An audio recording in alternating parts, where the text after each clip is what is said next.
planned. I used to be an extension, so usually I talk for about 2 or 3 hours, but I promise not to do that today.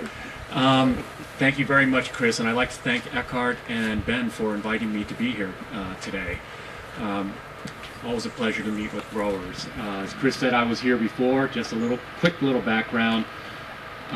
Studied at UC Davis viticulture and farmed on Long Island for 3 years.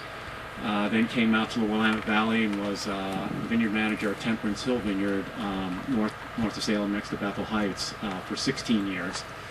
And then in 1999, left Temperance Hill to go to Pennsylvania, where I was the state extension viticulturist at Penn State University for 15 years.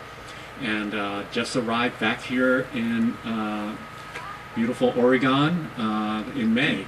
So as the program coordinator for the Oregon Wine Research Institute. So when I was at Temperance Hill, I was always involved with activities at Oregon State University. I thought, grew up in a science family, so I always felt a very strong connection to science and also extension. Wherever I worked on Long Island or in Oregon, we always worked with the land-grant university, Cornell or OSU. So that was really integrated into my sort of grape growing DNA. And so I just came here to try and continue to do that, only on the other side of the fence, with Patty helping to do the research and the extension work to get the information out to you, but also being very well informed of what the needs are of grape growers. So we're going to try and do our best to connect the Oregon Wine Research Institute to what you're doing out here in the field, and then working with Southern Oregon Wine Institute and Chris and Chien to partner to deliver even more goods and services to the wine industry. So when I was here, I was involved with, was one of the original founding group of Live, and also one of the founders of the committee that created the Chien program. Was involved with Oregon Horticulture Society and their great program. Was part of a committee that helped to acquire Woodhull Research Vineyard from Frank Baines for the university. So just always tried to remain active on the university side. So I spent the last 15 years in the eastern United States, and when I was a grower in the Willamette Valley, I thought, boy, this is really hard. You know, it rains all the time, it's cold and wet, and botrytis and powdery mildew are out there all the time. And I found out going to the Mid-Atlantic that growing grape, actually Oregon is pretty much as close to heaven on earth, except for maybe Mendocino County for growing grapes. That said, every area, every region has its issues, and they're all important, and we have to learn how to deal with them. Just to put it in perspective, so I heard last year you had that boomerang tropical thing come back and hit you here, and I think in some places dumped about 6 inches of rain in a few days. The year I moved to Oregon, we had Hurricane Hugo, and we got in October and got 10 inches of rain in one day. And in 2011, along a 50-mile wide corridor from Baltimore to Albany, where there are a lot of grapes, including Long Island and Hudson River Valley in southeast Pennsylvania, between Hurricane Irene and Tropical Storm Lee, we got 40 inches of rain in about 2 weeks. So those are what I consider tough growing conditions. Not to mention the fact that this past winter, the state of Ohio lost all of its vinifera buds from winter injury. Okay, minus 22 degrees. Vinifera does not like that actually on a sustained basis over a number of days. So just imagine no buds, no vinifera in the entire state of Ohio. So those are challenging conditions. I wouldn't wish that on anyone. I do understand that winter injury can be a problem in this region, so I think that's something that we should address. But I really just wanted to come here and explain what the Institute does, sort of a little bit about what my job is, and hopefully understand a little bit better about how we can serve your needs. So my job, if you get right down to it, is I'm not a director, so I'm not this person in the ivory tower who looks down on everyone and tells them what to do. We're very much a bottom-up organized institute, and in that way, the faculty and myself, we decide how we want to operate as a research organization, research and extension. But I would say my position is mostly one to try and enable Patty, for example, to best do her research. So Patty's out there, she's doing statewide crop load trials in many vineyards. How can I help her in any way in order for her to do the best possible research? It's also to facilitate not only among our group, our scientists, and hopefully get them to work very closely together, because everything in growing grapes is all related. Okay, so let's just take entomology and our recent challenges in entomology. Okay, brown marmorated stink bug, do we have that here? Okay, spotted winged Drosophila, I think we have that here as well. So there's the two, and another one that I confronted in the east was multicolored Asian lady beetle.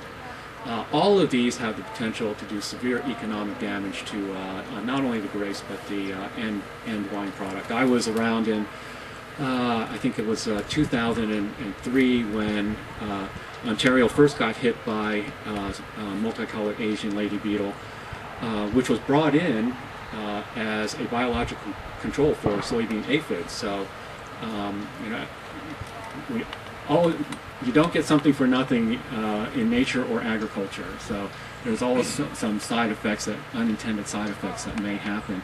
And I saw millions and millions of liters of very nice white wine dumped down the drain in the Niagara Peninsula.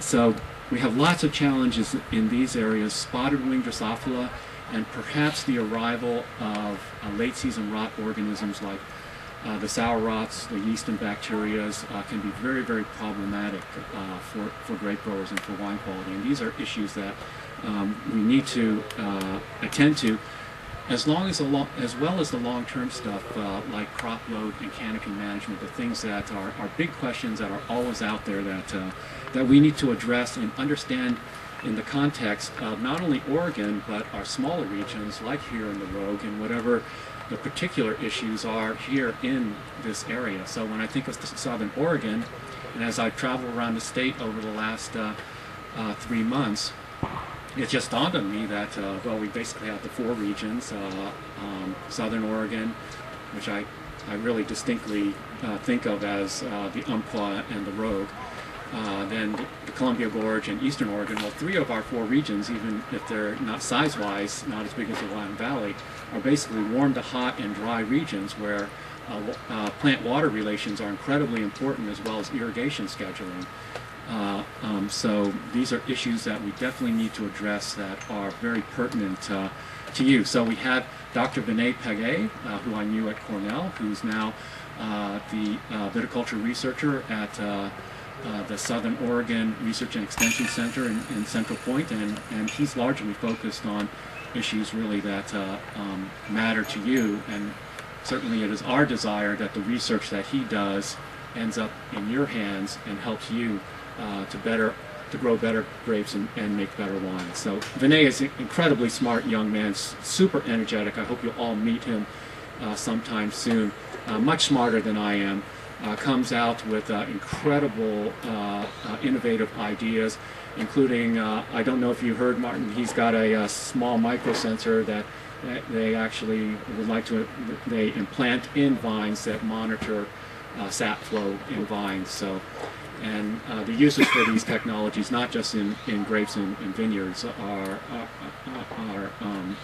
endless. So he's working on things like that. Another important part of my job is to do just what I'm doing today and be an ambassador for OWRI. So to a large extent, we have our researchers doing their work, and we have people like Steve who are working out in the field and doing their things and helping growers in the field. But I think it's very, very important for our stakeholders, many partners in the work that we do, to understand exactly what we're doing and what impact it's having on their lives and businesses.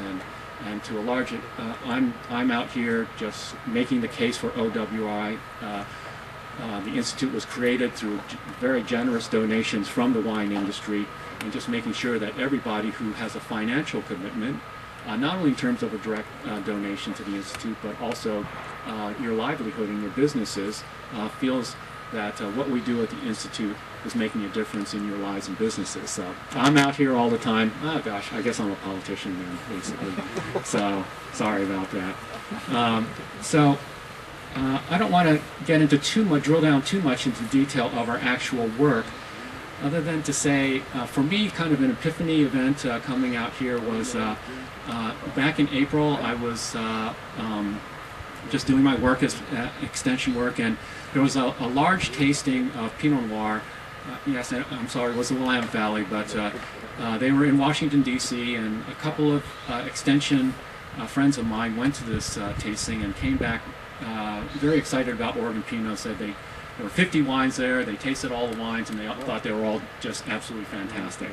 And so my initial reaction, of course, was great. We're making great wine, kind of case closed. What else is there to do with Oregon Pinot? And then as I started to think about that, it really did occur to me that, this presents kind of not a problem, but a challenge, okay? If some very experienced friends of mine are tasting these wines and thinking, well, you kind of have arrived, well, after that, where do you go?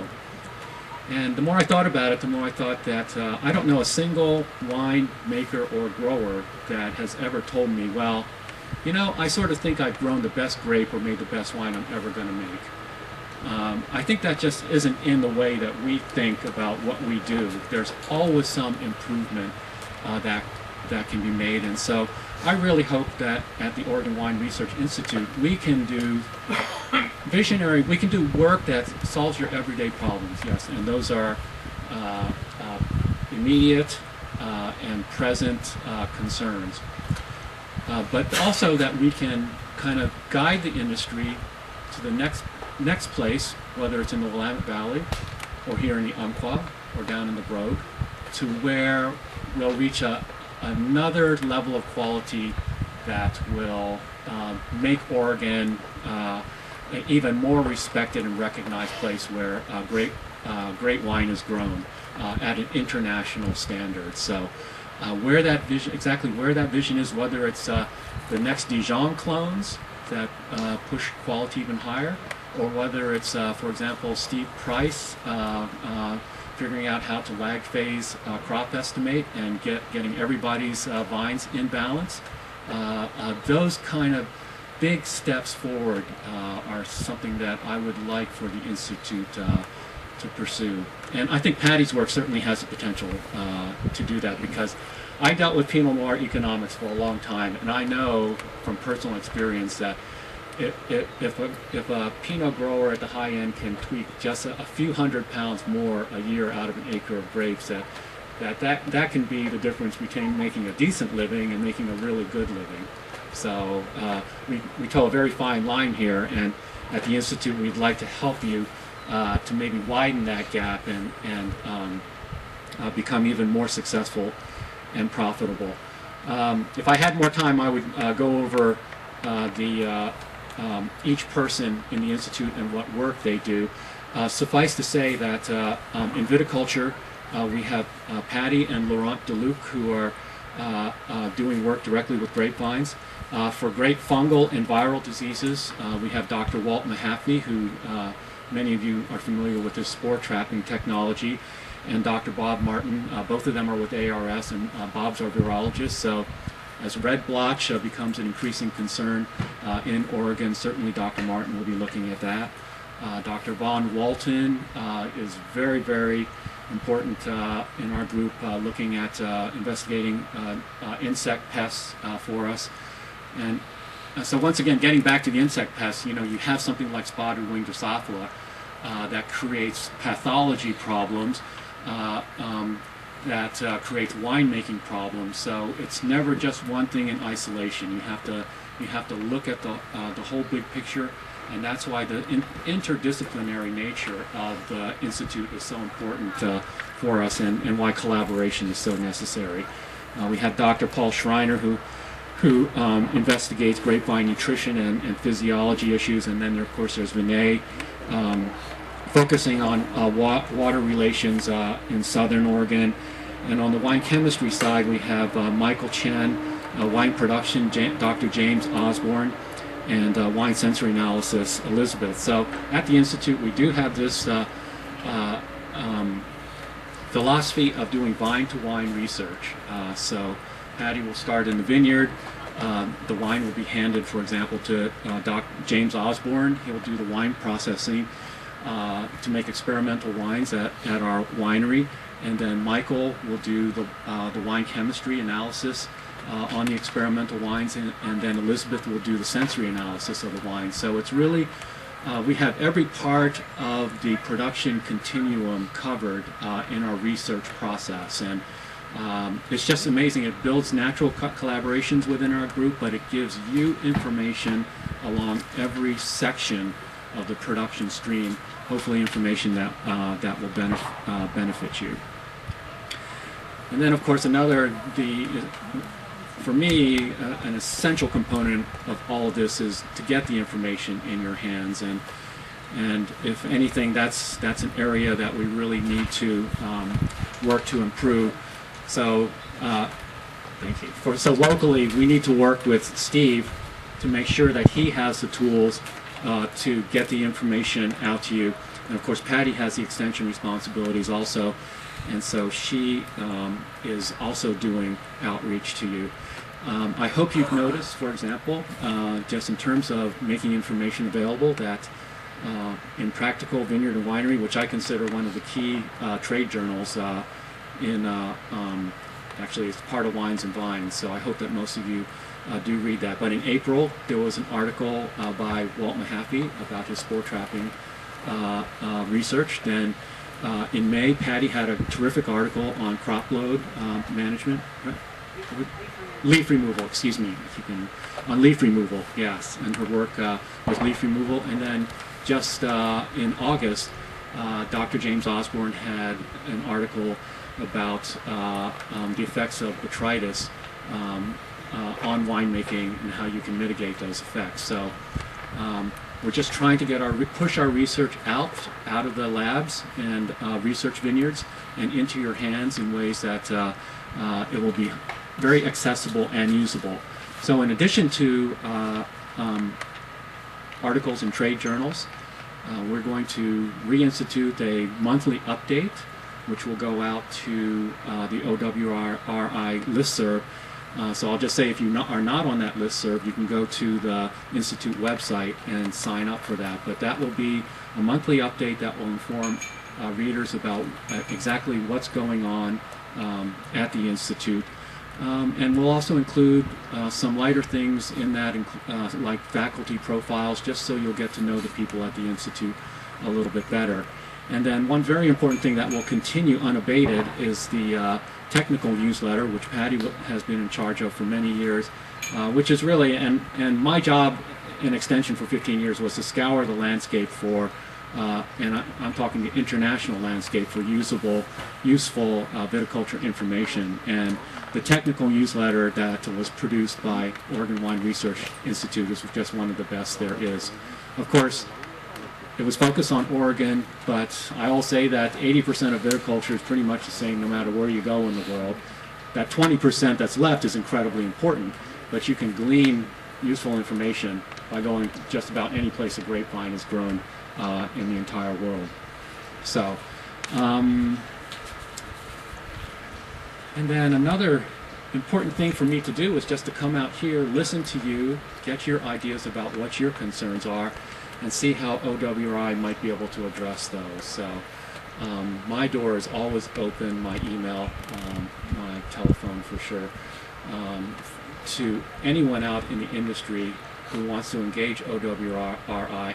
I won't say that we're out there to solve every issue that any grower is going to face. We just simply can't do that. For example, just in the 3 months I've been here, we've had pop-up issues that and these are not issues that have been determined in any formal way to be part of the OWRI research program, but things like herbicide drift, which was a big concern when I was here, and still is, and also the farm labor issue, which was becoming a big concern when I left in 1999, and now truly is one, as Martin said, and just up and down the West Coast. And then red blotch has arrived here, and actually, according to Dr. Martin's survey, it seems to be most well established in the Rogue area. So that's an issue that we're going to have to eventually apply resources to. But we want to know what's out there, what's on your mind, what concerns you, and how we can possibly be a partner to help address these issues. And we're willing to work with ODA, Chris, Chemeketa, anybody who's out there to address these issues. So we very much strongly believe in collaboration, not only within our group, but certainly outside. Actually driving down to the Rogue a few weeks ago, I talked to a grower called me actually while I was driving down, and we talked about winter injury for about a half an hour. So I don't know, did winter injury affect any vineyards in the Rogue?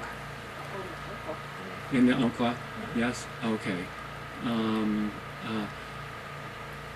I would just say that I'm not sure that at this point that that's a researchable issue, but there is tons and tons of great educational material available, most of it generated out in the Midwest and East where winter injury is a regular problem.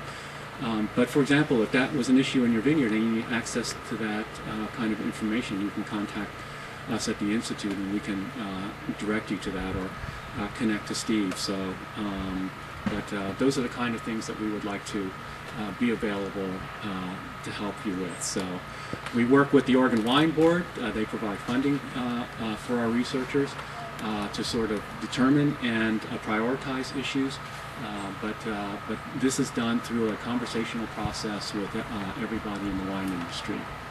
So I could talk for hours and hours more, but I think I just wanted to give you an overview of what the Institute is and how we hope to serve your needs. So I'll hand it back to Chris, and thank you very much. If one thing I would be interested in is if maybe during lunch, if you had any particular issues that you thought were pressing needs in your vineyards, if you would just come up to me and let me know, and we can talk about them. Okay? Thank you.